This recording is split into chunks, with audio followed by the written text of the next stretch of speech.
inside of take picture, I want to use this image picker to, well, take an image. And for this, we should first of all add a new import where we import from the image picker library and there from the image picker Dart file.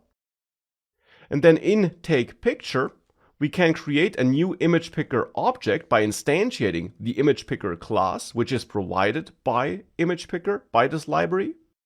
And this will give us such an image picker, which I'll store in a final variable. And this image picker can then be used to call the pickImage method. Now, as you see, there are also some alternatives like pickVideo or allowing the user to pick multiple images. But here it's pickImage, and next we have to specify a source. Now that source must be an image source value, so a value of type image source, and image source simply is another enum in this case here, provided by the image picker library. This offers us different sources, two to be precise, so that we either use the gallery or the camera. And here I want to use the camera so that the user must take a new image, but of course you could also allow the gallery here. You could also add an extra button, one for opening the camera and one for using the gallery, but here I'll go for the camera. Now there are additional parameters that can be set on pickImage. For example, you can control the image quality or the max height or width. And here I will indeed set a max width of 600 so that the image is scaled down and we don't have super large images which take up a lot of space on disk and also take long to load. And with that, I configured this image picker, and now pickImage will actually return a future which eventually returns an X file. Now what's that? Well, it's not a TV series. Instead, it is simply a file that contains the image. An X file simply is a type that represents that file. So since it's a future, we could use then here to get hold to that file that is eventually yielded. Or alternatively, we add async here, and then we can await this and we'll then get our picked image here, which is that file. And in the next line, we can then therefore use that image. Now, as you see, it's actually an optional value. It may be null because, of course, the user may open that camera and start the image picking process without then actually taking a photo. Instead, the user could just close the camera without taking a picture, and therefore then, of course, picked image would be null. Therefore here I want to check if picked image is equal to null, in which case I'll just return and not do anything else. But if we make it past this if statement here, I know that I do have an image, and in that case I want to show that image. I want to replace that text button with a preview of that image.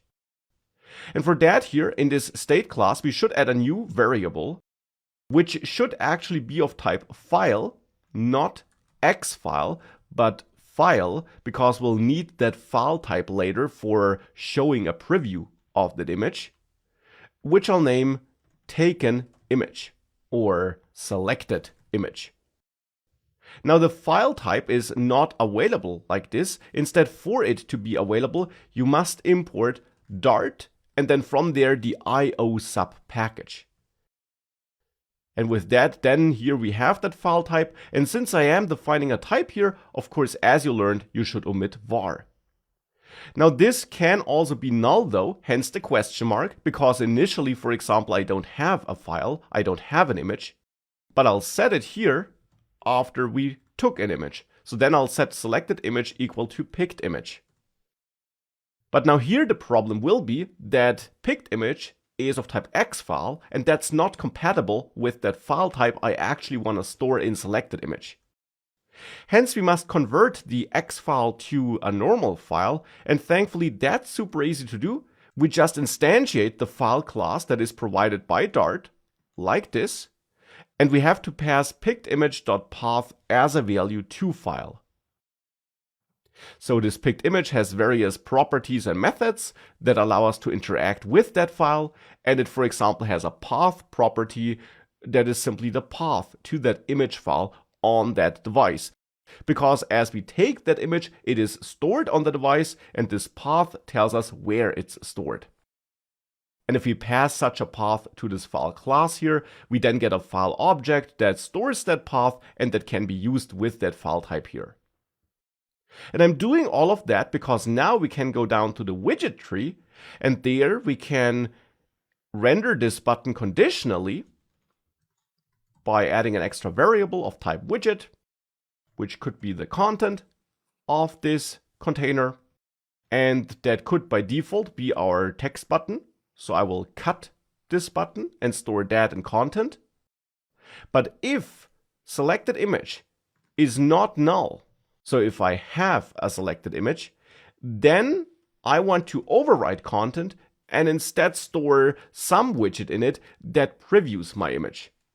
And for that here, we can use the image widget built into Flutter and construct it with the file constructor method, because that constructor method allows us to create an image and show an image on the screen based on some file of type file, because image wants an input which is of type file. It then has many other properties, many other parameters, which allow us to configure how the image will be displayed, but it always needs such a file. So therefore here, I'll pass a file, and the file of course will be my selected image, which I know won't be null here. So I can add the exclamation mark because I'm checking for it to not be null here. I'll then also add the fit parameter to set the automatic sizing of that image to box fit cover to make sure that it'll always look good even if it must be resized. And it's then the content that's output here. Now with that all done, if you save everything, you should stop this running session here and restart your app. Because if you add a library that uses some native device features, it often won't work if you don't do such a complete restart. That's why I'm doing it here.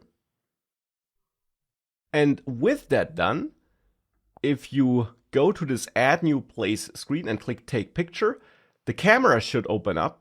And on iOS, on the simulator, this will not work. There is no camera simulator there. You would have to test it on a real device on iOS instead. And there you should be open to open the camera. And there you should then also be asked for permission the first time you're getting there. And once granted, you can take images there as well. But here on Android, you have this camera mode, this simulator here, and you can take a picture and then confirm this, and if you do so, it should show up here, except for that it doesn't. And of course it doesn't show up here, because when I am setting my selected image here in Take Picture, I'm not using setState, and we still need to do that. Even though it's an image and we were in that camera, we still need to call setState to tell Flutter that the UI should be updated. That's always important. Now with that though, if you add this, and you go there again, you should be able to take that picture, save that, and here it is.